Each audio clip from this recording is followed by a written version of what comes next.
కదా మీరు, అదే చేస్తున్నారు. మన ఇంట్లో పిల్లలకి మన ధర్మం చెప్తలేదు, మన పిల్లలతో మాట్లాడే టైం లేదు, మనకి సంతానంతో గడిపే టైం లేదు. డబ్బు సంపాదించి ఏం చేస్తావు? పెళ్లి చేసుకునేటప్పుడు 4 పదాలు అంటాం, 4 పదాలు అంటాం. ఏమంటాం చెప్పండి? కర్మేచ, అర్థేచ, కామేచ, మోక్షేచ, నాపి చేయాలి అంటాం కదా. అందరూ ప్రమాణం చేసినావా? చేతులు ఎత్తడానికి ప్రమాణం చేసిన వాళ్ళు ఇంతండి ఒక్కసారి. అయితే ఈ 4 ఏంటివో చెప్పి నేను పెద్దవాళ్ళకి సమయం ఇస్తాను.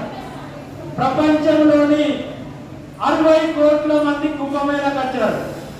ఎక్కడికి వచ్చారు? అందులో విదేశీయులు చాలా మంది ఉన్నారు. వాళ్ళకు డబ్బు లేకుండా వచ్చారా? ఎందుకు వచ్చారు?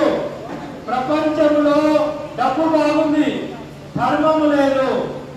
డబ్బు బాగుంది, మోక్షము లేదు. మోక్షము కలగాలంటే పుట్టాల్సిన భూమి ఏదైనా ఉన్నది అంటే ఎక్కడ చెప్పండి?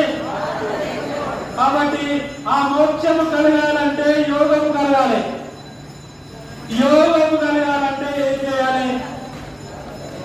18 అధ్యాయాలకు చివరికి ఏమని పెట్టిండు? అర్జున విషాద, కర్మ సన్యాస, మోక్ష సన్యాస, ఆత్మ సంయమన, భక్తి యోగం అంటే ఏంటి మరి? కదా, యోగం అంటే ఇక్కడ ఉన్న వాళ్ళందరూ యోగం ఉన్న వాళ్ళే, బయట ఉన్న వాళ్ళు కాదు. చెప్పండి పడరా? ఎందుకు యోగం ఉన్నది మీ అందరికంటే? మీ చేతుల నా చేతుల ఏమున్నది? గట్టిగానే భగవద్గీత సైనికులు ఇక్కడ ఉన్న వాళ్ళందరూ. కాబట్టి ఈ భగవద్గీతని ఇంటింటికి తీసుకుపోయే లక్ష్యంతో ఏం పనిచేస్తుంది? సనాతన ధర్మ ప్రచార సమితి పనిచేస్తుంది. ఈ ప్రచార సమితిలో పారాయణంతో పాటు జ్ఞానం కూడా ఇస్తామండి. జ్ఞానం ఇవ్వడం అనేది లక్ష్యంగా పెట్టుకున్నాం. అయ్యో ఇంకా పారాయణం అయితే లేదు అనకండి, పారాయణం చేయడమే.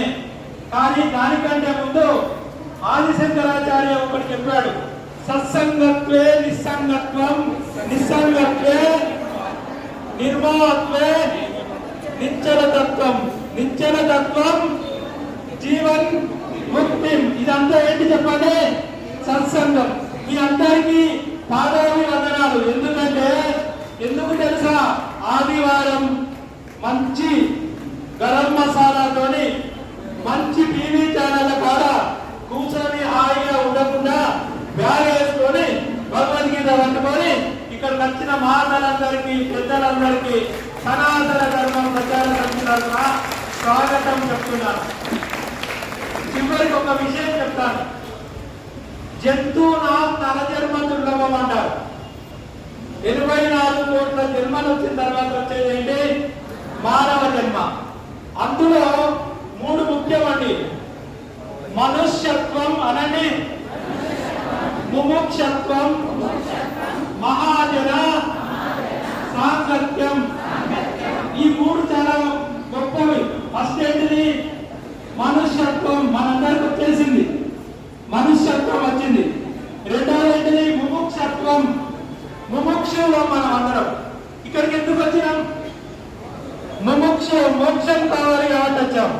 ముముక్షత్వం ఉన్నది మనందరికీ. మనకు కావాల్సింది ఏంటంటే మహాజన సాంగత్యం, గురువులు కావాలి. కృష్ణం అంటే జగద్గురు కావాలి. కాబట్టి అలాంటి ధర్మం కోసం వచ్చిన మీ అందరికీ పేరు పేరున స్వాగతం చెప్తూ మన కార్యక్రమము 2 వరకు ముగుస్తుంది.